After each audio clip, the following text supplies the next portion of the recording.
ये सिर्फ एक कहानी नहीं है, ये कहानी है देवताओं की, इंसानों की और उस विश्वास की जिसके होने से देवता बनते हैं और जिसके ना होने से सब कुछ खत्म हो जाता है। तो चलिए शुरू करते हैं इस एपिक सफर को। एक समय था, एक ऐसा समय जब ओलंपस की ऊंचाइयों से देवताओं का राज चलता था। और ये कोई किस्से कहानियां नहीं थीं, नहीं, ये उस दौर की असलियत थी, एक जीती जागती हकीकत। और इस पूरी दुनिया पर राज था 3 महान शक्तिशाली भाइयों का। सबसे पहले ज़्यूस, जिसके एक इशारे पर आसमान गरज उठता था। फिर पोसाइडन, समंदर का देवता, जिसका गुस्सा समंदर में तूफान ले आता था। और आखिर में हेडीज, पाताल का वो शांत लेकिन उतना ही खतरनाक शासक जिसके आगे मौत भी सर झुकाती थी। सोच के देखिए, उस वक्त उनकी ताकत का कोई अंदाजा भी नहीं लगा सकता। लेकिन वक्त हमेशा एक सा नहीं रहता, है ना? देवताओं की वो सुनहरी रोशनी, वो शान अब धीरे धीरे फीकी पड़ रही थी। और इसकी वजह कोई बड़ा दुश्मन या कोई जंग नहीं थी, नहीं। वजह थे वही इंसान जिनकी प्रार्थनाओं से ही तो देवताओं को शक्ति मिलती थी। जरा सोचिए, एक वक्त था जब मंदिर लोगों से भरे रहते थे, हर तरफ प्रार्थनाएं गूंजती थीं। और अब वही मंदिर सुनसान हैं, प्रार्थनाएं खामोश हो चुकी हैं। और इसका सीधा असर किस पर पड़ा? देवताओं पर। वो कमजोर हो रहे थे क्योंकि उनकी पूरी ताकत, उनका अस्तित्व ही इंसानों के इसी विश्वास पर तो टिका था। और इस पूरी सिचुएशन को समझने के लिए खुद देवताओं के राजा ज़्यूस के शब्दों से बेहतर क्या हो सकता है? उसने कहा था, जब वो हमें भूल जाते हैं, हम कमजोर हो जाते हैं। ये सिर्फ ताकत खोने का डर नहीं था, ये अपने वजूद के मिट जाने का खतरा था। तो एक तरफ ओलंपस की रोशनी कम हो रही थी और ऐसी सिचुएशन हमेशा एक मौका होती है ना? बिल्कुल ठीक उसी वक्त दुनिया की सबसे गहरी खाई में सदियों से सोया हुआ एक अंधेरा अब जाग रहा था। एक ऐसा खतरा जो शायद इसी कमजोरी के पल का इंतजार कर रहा था। उस अंधेरे का नाम था टार्टरस। सोच के देखिए, धरती के इतने नीचे एक ऐसी कैद जहां रोशनी तक जाने से डरती थी। पर यह सिर्फ एक जेल नहीं थी, ये कैद खाना था उन पुराने देवताओं का, टाइटन्स का। हाँ, वही टाइटन्स जिन्हें ज़्यूस और उसके भाइयों ने सदियों पहले हराकर यहां बंद कर दिया था। और इन सभी टाइटन्स का लीडर, उनका मास्टर कौन था? क्रोनोस। और क्रोनोस कौन था? वो ज़्यूस का अपना पिता था। हाँ, वही पिता जिसे उसी के बेटे ने हराकर इस नए ओलंपस का साम्राज्य खड़ा किया था। तो अब बात सिर्फ दुश्मनों की नहीं रह गई थी, ये कहानी अब एक बेटे और उसके कैदी पिता की बनने वाली थी। और अब टार्टरस की उन गहराइयों से टूटती हुई जंजीरों की आवाज के बीच एक हल्की सी आवाज गूंजी, ओलंपस कमजोर हो रहा है। बस इतना ही काफी था। देवताओं की कमजोरी की खबर अब उनके सबसे बड़े, सबसे पुराने दुश्मन तक पहुंच चुकी थी। अब इस कहानी में एक नया मोड़ आता है। एंट्री होती है तीसरे भाई की, हेडीज, पाताल का राजा। और लगेगा कि वो ज़्यूस से जलता था इसलिए वो कुछ करेगा, पर नहीं। उसकी अगली चाल जलन से नहीं बल्कि डर से निकलने वाली थी। जलन नहीं, डर। ये थोड़ा अजीब लगता है ना, पर सच यही था। हेडीज ज़्यूस से नफरत जरूर करता था, लेकिन वो ये भी जानता था कि अगर क्रोनोस वापस आ गया तो ना ओलंपस बचेगा, ना ही उसका पाताल लोक। इसलिए ज़्यूस के लिए उसकी नफरत क्रोनोस के डर के आगे कुछ भी नहीं थी। और हेडीज के दिमाग में ना सब कुछ बिल्कुल क्रिस्टल क्लियर था। एक सिंपल सा कैलकुलेशन। नंबर 1, ओलंपस तो गिरेगा ही। नंबर 2, टाइटन्स आजाद होंगे। नंबर 3, क्रोनोस वापस आएगा। और नंबर 4, सब कुछ खत्म हो जाएगा। उसकी नजर में ये अंजाम तो तय था। तो इसी सोच के साथ उसके चेहरे पर एक अजीब सी, एक खतरनाक सी मुस्कान आती है। और वो सोचता है, तो फिर इस बर्बादी का इंतजार क्यों करना? क्यों ना इसके गिरने की रफ्तार को और तेज कर दिया जाए? मतलब अगर अंत तो होना ही है, तो क्यों ना वो अंत उसके अपने कंट्रोल में हो? ये एक बहुत ही भयानक फैसला था। तो एक तरफ देवता आपस में और अपने अतीत से लड़ रहे थे, पर ऐसी बड़ी कहानियों में हमेशा एक उम्मीद की किरण होती है ना? वही हो रहा था। धरती पर एक नई उम्मीद जाग रही थी। और अब इस पूरी कहानी का फोकस देवताओं से हटकर एक अकेले इंसान पर आने वाला था। धरती पर समंदर के किनारे एक आम सा मछुआरा रहता था। नाम था उसका पर्सियस। अपनी छोटी सी साधारण सी दुनिया में वो खुश था। उसे उसे जरा भी अंदाजा नहीं था कि ऊपर आसमान में और नीचे पाताल में क्या तूफान आने वाला है। लेकिन पर्सियस जितना साधारण दिखता था उतना था नहीं। असलियत ये थी कि वो ज़्यूस का ही अनजान बेटा था। सोचिए, देवताओं का और शायद पूरी दुनिया का भविष्य अब इस एक लड़के के कंधों पर था। और भले ही उसे खुद इस बात का एहसास ना हो, पर किस्मत ने अपना पासा फेंक दिया था। और यहीं पे एक बड़ा सवाल खड़ा होता है, क्या एक इंसान जो खुद आधा देवता है उन देवताओं को बचा पाएगा जिन्होंने इंसानों का विश्वास ही खो दिया है? सब कुछ बिल्कुल नॉर्मल था। लहरें एकदम धीमी, हवा में एक सुकून सा था, एक ऐसा सुकून जो धोखा दे रहा था। ऐसा लग रहा था मानो दुनिया में कोई खतरा ही नहीं है। लेकिन उस शांति के ठीक ऊपर आसमान में एक अजीब सी भारी खामोशी थी।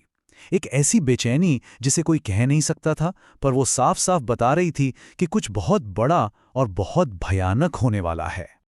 और ये है पर्सियस। जी हां, वही पर्सियस, ज़्यूस का बेटा। एक ऐसा शख्स जिसने देवताओं की वो अमर, वो सुनहरी दुनिया छोड़ दी और इंसानों के बीच एक मामूली मछुआरा बनकर जीने लगा। अब उसका परिवार, बस उसका एक छोटा सा बेटा, और वही उसकी पूरी दुनिया थी। और यही पर्सियस का फलसफा था। उसके लिए असली ताकत अमर होने में थी ही नहीं, बल्कि एक इंसान बनकर जीने में, महसूस करने में और संघर्ष करने में थी। ये एक लाइन ही जैसे उसके पूरे कैरेक्टर को बयां कर देती है ना? और फिर वो शांति एक झटके में टूट गई। समंदर में एक गहरी कंपन हुई। ऐसा लगा जैसे कोई बहुत विशाल, कोई भूली बिसरी चीज नीचे अंधेरे से जाग रही हो। वो जो छोटी छोटी शांत सी लहरें थी ना, अब वो जैसे विशालकाय पहाड़ बन चुकी थीं, और ऐसा लग रहा था मानो वो सब कुछ निगल जाने के लिए तैयार हैं। कुदरत का गुस्सा अब काबू से बाहर था। दूर शहर में हाहाकार मच गया था। क्रैकन, समंदर का वो भयानक दैत्य, इंसानों की दुनिया पर लिटरली कहर बनकर टूटा था। हर तरफ बस आग, तबाही और मौत का मंजर था। इंसानों की चीखें आसमान में गूंज रही थीं। उनकी जो प्रार्थनाएं थीं वो अब सिर्फ डर में बदल चुकी थी। ये थी उस संकट की असली खौफनाक शुरुआत। लेकिन ये जो तबाही धरती पर दिख रही थी ना, इसकी जड़ें कहीं और थीं। अंडरवर्ल्ड की अंधेरी गहराइयों में, जहां एक देवता इस पूरे मंजर को देखकर मुस्कुरा रहा था। यहां एक बहुत दिलचस्प कंट्रास्ट देखने को मिलता है। एक तरफ ओलंपस में ज़्यूस अपने ही बच्चों, मतलब इंसानों को खुद को भूलते देख दर्द में था, और वहीं दूसरी तरफ अंडरवर्ल्ड में उसका भाई हेडीज इंसानों के इसी डर का मजा ले रहा था। ये हेडीज का मानना था, उसका मकसद पूजा करवाना था ही नहीं, उसका मकसद था डर पैदा करना। वो जानता था कि डर ही वो सबसे बड़ी ताकत है जो इंसानों को घुटनों पर ला सकती है और देवताओं को उनकी वो भूली हुई शक्ति वापस दिला सकती है। देखिए, हेडीज का प्लान बहुत बड़ा और कहीं ज्यादा खतरनाक था। क्रैकन तो बस एक मोहरा था। असली मकसद था देवताओं की ताकत को इंसानों के डर से सोख कर खत्म कर देना, और फिर उन पुरानी शक्तियों को आजाद करना, टाइटन्स को, जिनका राजा खुद उनका पिता क्रोनोस था। तो अब जब देवताओं की दुनिया ही खतरे में थी, तो ज़्यूस को अपने उस बेटे की याद आई जिसने देवत्व को ही ठुकरा दिया था। बिजली की एक तेज चमक के साथ ज़्यूस खुद धरती पर उतरा, आसमान जैसे फट गया हो। देवताओं का राजा अपने बेटे से मिलने आया था, और उसका आना कोई मामूली बात नहीं थी। ये एक चेतावनी थी, एक आखिरी उम्मीद थी। ज़्यूस के मांग बिल्कुल साफ थी। उसे अपना देवता बेटा वापस चाहिए था, लेकिन पर्सियस के लिए वो पहचान बहुत बहुत पीछे छूट चुकी थी, दर्दनाक यादों में कहीं दफन हो चुकी थी। पर्सियस का ये जो इनकार था ना, ये सिर्फ एक जिद नहीं थी, इसके पीछे बहुत गहरा दर्द छिपा था। उसने कहा, मैंने अपनी मां खोई, अपनी पत्नी खोई देवताओं की वजह से। उसने देवताओं की उन बड़ी बड़ी लड़ाइयों में अपनी सबसे कीमती चीजें खो दी थीं, और अब वो उस दुनिया का हिस्सा दोबारा नहीं बनना चाहता था। लेकिन जब दुनिया का ये संकट पर्सियस के दरवाजे पर आ पहुंचा, ये वो पल था जब एक पिता को एक हीरो बनना पड़ा। जैसे ही क्रैकन आगे बढ़ा, पर्सियस के बेटे ने डर से पूछा, पापा, क्या हम सब मर जाएंगे? और ये सवाल दुनिया को बचाने के लिए नहीं था। ये एक बच्चे का अपने पिता से पूछा गया एक मासूम सा सवाल था। और बस इसी एक सवाल ने पर्सियस के अंदर सब कुछ बदल कर रख दिया। अब ये लड़ाई दुनिया की नहीं, उसके बेटे की थी। और यही था उसका आखिरी फैसला। मैं देवताओं के लिए नहीं, इंसानों के लिए लड़ूंगा। उसने अपनी तलवार उठाई, लेकिन किसी देवता के हुक्म पर नहीं, बल्कि इंसानियत को बचाने के लिए। वो एक देवपुत्र की तरह नहीं, बल्कि एक इंसान के रक्षक की तरह लड़ने जा रहा था। तो पर्सियस ने अपना रास्ता चुन लिया था। अब उसे अपने उस भाग्य का सामना करना था जिससे वो हमेशा भागता रहा, लेकिन इस बार अपनी शर्तों पर। और शायद पहली बार ज़्यूस ने भी अपने बेटे को सिर्फ एक देवता की तरह नहीं, बल्कि एक सच्चे हीरो की तरह देखा। आसमान से उसकी आवाज़ गूंजी, तो जाओ और अपने भाग्य का सामना करो। उसने पर्सियस के फैसले का सम्मान किया और उसे उसकी लड़ाई लड़ने दी, एक इंसान की तरह। लेकिन कहानी यहां खत्म नहीं होती। असल में ये तो बस शुरुआत थी। क्रैकन तो सिर्फ एक लहर थी, असली तूफान तो अब उठने वाला था, क्योंकि टार्टरस की गहराइयों से एक और आवाज हलचल कर रही थी। क्रोनोस जाग रहा था। सोचिए, एक तरफ है समंदर का वो विशाल दैत्य क्रैकन, जो पूरी दुनिया को तबाह करने पर तुला है, और उसे रोकने का बस एक ही रास्ता था, एक ऐसा रास्ता जो आसान तो बिल्कुल नहीं था। और यहीं से शुरू होता है पर्सियस का वो मिशन, जिसमें एक गलती और खेल खत्म। वो हमेशा के लिए पत्थर का बन सकता था। तो इस मिशन का मकसद क्या था? मेडूसा का सर हासिल करना। लेकिन मेडूसा कोई मामूली दुश्मन नहीं थी। वो एक ऐसा प्राणी थी जिसकी आंखों में अगर किसी ने गलती से भी देख लिया तो बस उसी पल पत्थर का बुत बन जाता था। और इसी के साथ इस खतरनाक सफर की शुरुआत हो गई। पर्सियस और उसके साथी निकल पड़े मृत भूमि की तरफ, और रास्ते में एक अजीब सी, एकदम चुभने वाली खामोशी थी। ऐसा लग रहा था जैसे मौत खुद उनका इंतजार कर रही हो।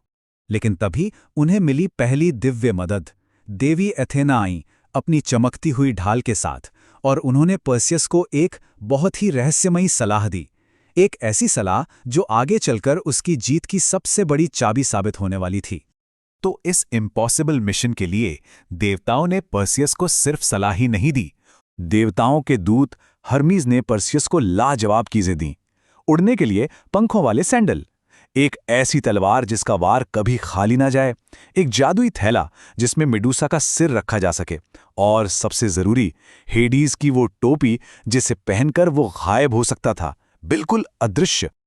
लेकिन इन उपहारों के साथ एक चेतावनी भी थी, और ये आवाज थी खुद हेडीज की, पाताल की देवता की। उनकी गूंजती हुई आवाज ने साफ कर दिया था कि ये मिशन कितना भयानक था। अब कहानी उस मोड़ पर आ चुकी थी जहां से डर की असली शुरुआत होती है, मेडूसा की गुफा। सोचिए अंदर का मंजर कैसा होगा। और गुफा के अंदर मंजर वाकई दिल दहला देने वाला था। जिधर भी नजर जाए बस पत्थर के बुत, बड़े बड़े योद्धा, राजा, यहां तक कि जानवर सब पत्थर बन चुके थे। ये सारी मूर्तियां मेडूसा की ताकत की एक खामोश गवाही दे रही थी। और फिर ठीक बीच में सोई हुई थी मेडूसा, जिसके सर पर बाल नहीं बल्कि फुफकारते हुए जिंदा सांप थे। उसकी हर सांस में इतनी दहशत थी कि हवा भी कांप रही थी। तो अब वक्त आ गया था उस पल का जिसका सबको इंतजार था। अब रणनीति और हिम्मत दोनों का असली इम्तिहान होने वाला था। पर्सियस को एथेना की सलाह याद थी। उसने एक पल के लिए भी मेडूसा को आमने सामने नहीं देखा। उसकी नजरें टिकी हुई थीं सिर्फ ढाल में दिख रही परछाई पर। बस वही एक परछाई उसकी जिंदगी और मौत के बीच की दीवार थी। सांपों की फुफकार बढ़ी और मेडूसा जाग गई। उसकी आवाज पूरी गुफा में गूंजी, एक ऐसा सवाल जो सीधे मौत को दावत दे रहा था। उस पल हवा में सांस लेना भी मुश्किल हो गया था। और फिर पलक झपकते ही सब खत्म। कोई लंबी लड़ाई नहीं, बस एक तेजी से किया गया आखिरी वार। लड़ाई का अंजाम सामने था। जो काम नामुमकिन लगता था, पर्सियस ने वो कर दिखाया था। मेडूसा हार चुकी थी। मेडूसा के खून से तबाही नहीं बल्कि जिंदगी पैदा हुई। उसके खून से दो नए पौराणिक जीव जन्मे। एक था पेगासस, पंखों वाला घोड़ा, और दूसरा था क्राइसॉर, सुनहरी तलवार वाला योद्धा। कमाल है ना, विनाश से एक नए जीवन का जन्म। लेकिन अभी खतरा टला नहीं था। मेडूसा की गॉर्गन बहनें जाग चुकी थी और पूरी गुफा कांप रही थी। पर्सियस ने फुर्ती से मेडूसा का सिर उस जादुई थैले में डाला। हेडीज की टोपी पहनी और सीधा आसमान की तरफ उड़ गया। पीछे उसकी बहनें गुस्से से चीखती रह गईं। लेकिन धरती पर जो कुछ भी हुआ उसकी गूंज पाताल की सबसे गहरी खाई टार्टरस तक पहुंची, और वहां एक ऐसी पुरानी ताकत जाग उठी जिसे सदियों से कैद करके रखा गया था। और उस गहराई से आवाज आई टाइटन्स के राजा क्रोनोस की, जो सीधे ज़्यूस को ललकार रहा था, अपने बदले का ऐलान कर रहा था। तो एक युद्ध तो खत्म हुआ, लेकिन अनजाने में देवताओं के सबसे बड़े दुश्मन के साथ एक नए और शायद सबसे बड़े युद्ध की नींव रख दी। तो अब हालात क्या हैं? देखिए, एक तरफ आसमान में पर्सियस है, जिसके पास अब दुनिया का सबसे खतरनाक हथियार है, मेडूसा का सिर, और दूसरी तरफ नीचे धरती पर क्रैकन का कहर अभी भी जारी है। हुआ ये कि शहर के दरवाजे पर विशालकाय क्रैकन तबाही मचा रहा था। सब कुछ खत्म होने वाला था कि तभी हीरो की तरह पर्सियस आसमान से उतरा। उसने अपने थैले से मेडूसा का सिर निकाला और बस एक नजर में वो भयानक दैत्य हमेशा के लिए पत्थर का बन गया। जीत तो जबरदस्त थी, या कम से कम देखने में तो ऐसा ही लग रहा था।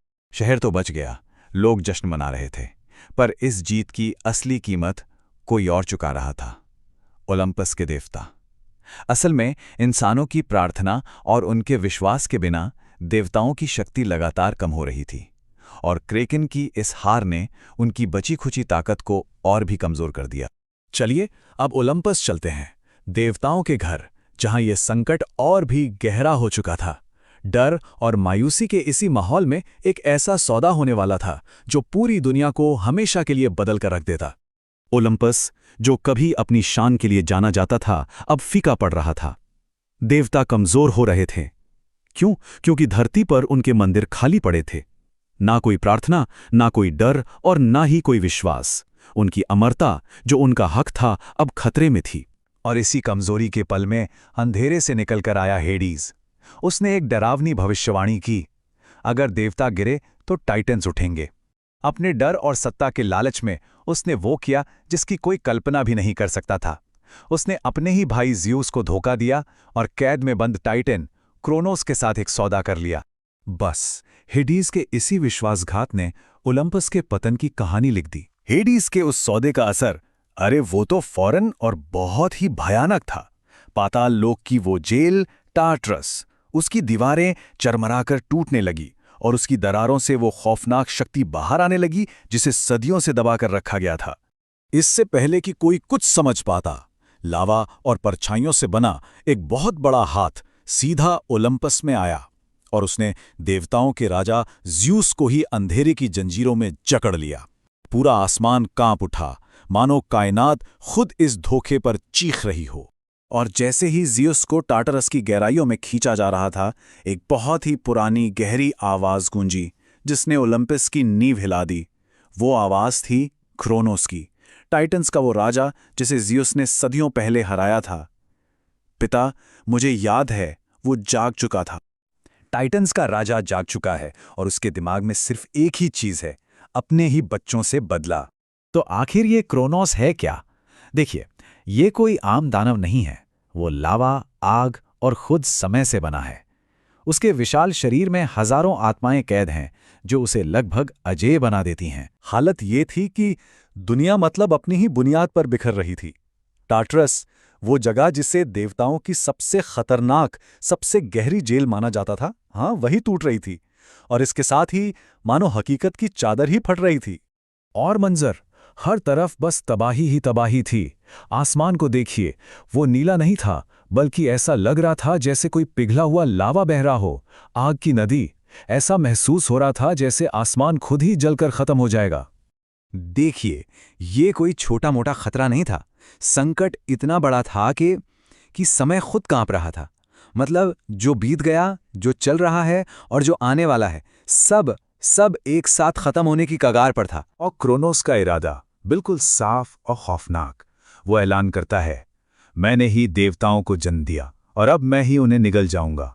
उसने अपने ही बच्चों ओलंपस के देवताओं को हमेशा के लिए मिटाने की कसम खा ली है। ये सारी तबाही पर्सियस अपनी आंखों से देख रहा था। वो कोई भगवान नहीं था, ना ही कोई राजा। वो तो बस एक पिता था जो अपने परिवार के साथ एक शांत जिंदगी चाहता था। पर जब दुनिया ही जल रही हो तो शांति कहाँ मुमकिन है। अपनी कैद से भी ज़्यूस की आवाज़ किसी तरह पर्सियस तक पहुंची। ये एक बाप की अपने बेटे से गुहार थी, एक राजा की अपनी आखिरी उम्मीद से। उसने उसे याद दिलाया, मेरे बेटे, अगर मैं हारा तो ये दुनिया हार जाएगी। और अचानक पूरी दुनिया का बोझ एक इंसान के कंधों पर आ गया।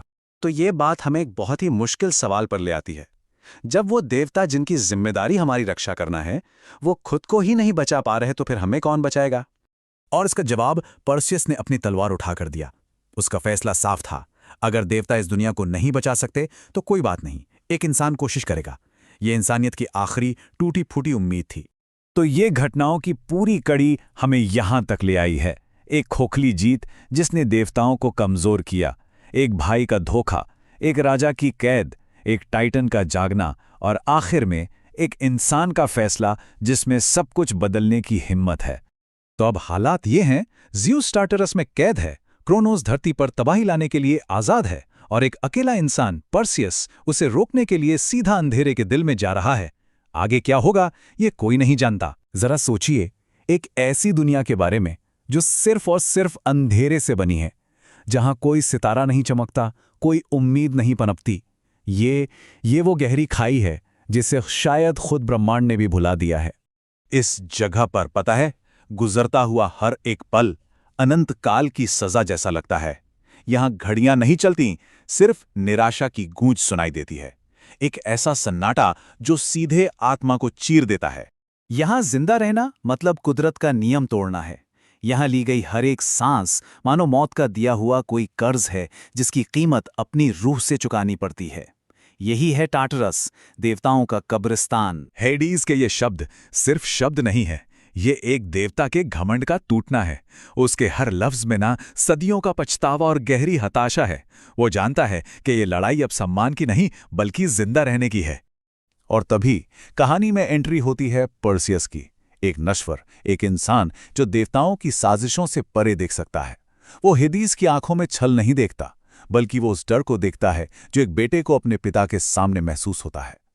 और बस यहीं से एक असंभव गठबंधन की नींव पड़ती है। और बस इसी तरह सदियों की दुश्मनी एक पल में पिघल जाती है। हेडीज का डर, पर्सियस का भरोसा और फिर समंदर के देवता पोसाइडन का आना। तीन भाई जिनकी शक्ति कभी एक दूसरे के खिलाफ थी, आज अपने ही पिता का सामना करने के लिए एक साथ खड़े हैं।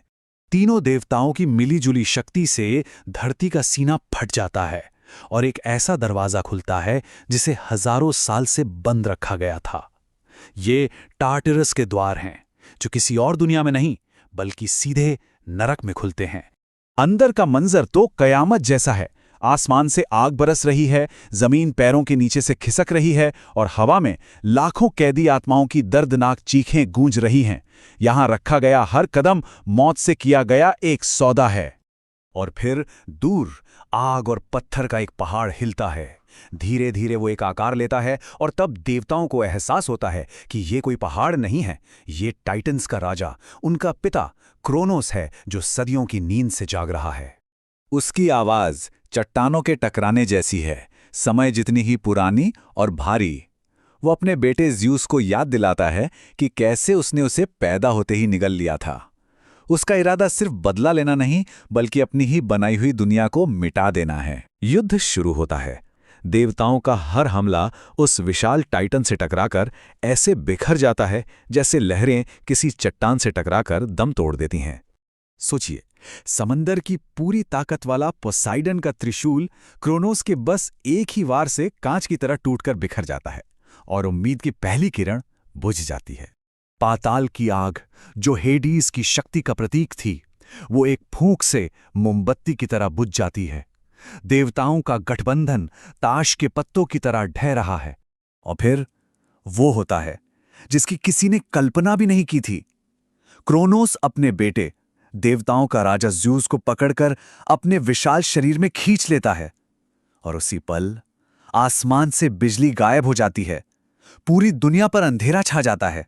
कोई लंबा संघर्ष नहीं, कोई महाकाव्य नहीं, बस एक अंतिम सच। देवता हार चुके थे। जब देवताओं की शक्ति खाक में मिल जाती है, जब हर तरफ मौत का सन्नाटा पसर जाता है, उस खामोशी को तोड़ता है एक अकेला योद्धा, कोई देवता नहीं बल्कि एक इंसान, पर्सियस। उसके पास अमर होने का वरदान नहीं है, ना ही कोई दिव्य शक्ति है। वो सिर्फ एक नश्वर इंसान है जो अब अकेले उस दानव के सामने खड़ा है जिसने खुद देवताओं को निगल लिया। और फिर वो बोलता है। उसके शब्द इस लड़ाई को एक नया मतलब देते हैं। ये अब ताकत का नहीं बल्कि सिद्धांत का युद्ध है। तभी क्रोनोस के अंदर से ज़्यूस के आखिरी शब्द एक गूंज बनकर पर्सियस तक पहुंचते हैं। ये कोई आदेश नहीं है, ये एक सीख है। और उसी विश्वास के साथ पर्सियस अपने पिता की बिखरी हुई बिजली को उठाता है और अपनी तलवार मजबूती से पकड़ लेता है। वो दिव्य शक्ति के बचे खुचे टुकड़ों और अपने नश्वर साहस के साथ आखिरी जंग के लिए तैयार है। और अब दुनिया की किस्मत बस एक सवाल पर टिकी है। जब अमरता खुद हार मान चुकी हो, तो क्या एक इंसान का नश्वर विश्वास उस ताकत को हरा सकता है जो समय को भी निगल जाती है? क्रोनोस, वो तो जोर से हंसा होगा, गरजते हुए उसका मजाक उड़ाया। सोचिए, एक अमर टाइटन के सामने एक फानी इंसान की क्या औकात, क्या शक्ति थी उसके पास। लेकिन पर्सियस का जवाब वो हैरान कर देने वाला था। उसने कहा, मेरी शक्ति कोई वरदान नहीं है, मेरी शक्ति है मेरा चुनाव। और बस इसी एक जवाब ने, इसी एक चुनाव ने दुनिया की आखिरी जंग छेड़ दी। एक तरफ समय का वो विशाल टाइटन और दूसरी तरफ एक अकेला इंसान, जिसके साथ थी देवताओं की आखिरी बची खुची शक्ति। ओलंपस के वो 3 महान भाई ज़्यूस, पोसाइडन और हेडिस अब बहुत कमजोर हो चुके थे। लेकिन उन्होंने अपनी बची हुई सारी की सारी ताकत को एक आखिरी बार इकट्ठा किया और उसे सौंप दिया पर्सियस को। तो सबसे पहले ज़्यूस की शक्ति, आसमान में कड़कने वाली वो बिजली, सीधी पर्सियस की तलवार में समा गई।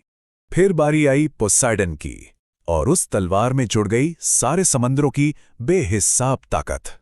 और आखिर में हेडिस की शक्ति, पाताल लोक पर उसका राज, आसमान, समंदर और मौत, तीनों ताकतें अब एक हो चुकी थी। और फिर हुआ वो एक जबरदस्त वार। वो तीनों दिव्य शक्तियां एक साथ जाके क्रोनोस से टकराईं, एक ऐसा हमला जिसने सच में पूरे ब्रह्मांड को हिला के रख दिया। हारते हुए भी क्रोनोस ने अपने बेटे ज़्यूस को पुकारा। वो चीखा, ये उसकी आखिरी बगावती आवाज थी। लेकिन ज़्यूस का जवाब साफ था। उसने कहा, ये जीत मेरी नहीं है, ये जीत मेरे उस बेटे की है जो एक इंसान है, ये जीत पर्सियस की है। जैसे ही क्रोनोस गिरा, सारी तबाही थम गई। टार्टरस के दरवाजे फिर से बंद हो गए और दुनिया पर जो अंधेरा छाया हुआ था वो छंट गया। अपनी आखिरी सांसों के साथ ज़्यूस ने पर्सियस को अलविदा कहा, और ये पल देवताओं के युग का अंत था। अब जिम्मेदारी इंसानों के कंधों पर थी, ताकि वो अपनी किस्मत खुद लिख सकें। जंग अब खत्म हो चुकी थी। पर्सियस ने अपनी तलवार उठाई और उसे जमीन में गाड़ दिया। ये सिर्फ एक तलवार नहीं थी, ये एक प्रतीक था, एक फैसला था कि अब लड़ने का नहीं बल्कि जीने का वक्त है। तो आखिर में ये कहानी हमें एक बहुत गहरी बात सिखाती है कि देवता अपनी ताकत से नहीं जीते, वो जीते हैं हमारे विश्वास से। और जब इंसान खुद पर यकीन करना सीख लेता है ना, तो वही असली देवता बन जाता है।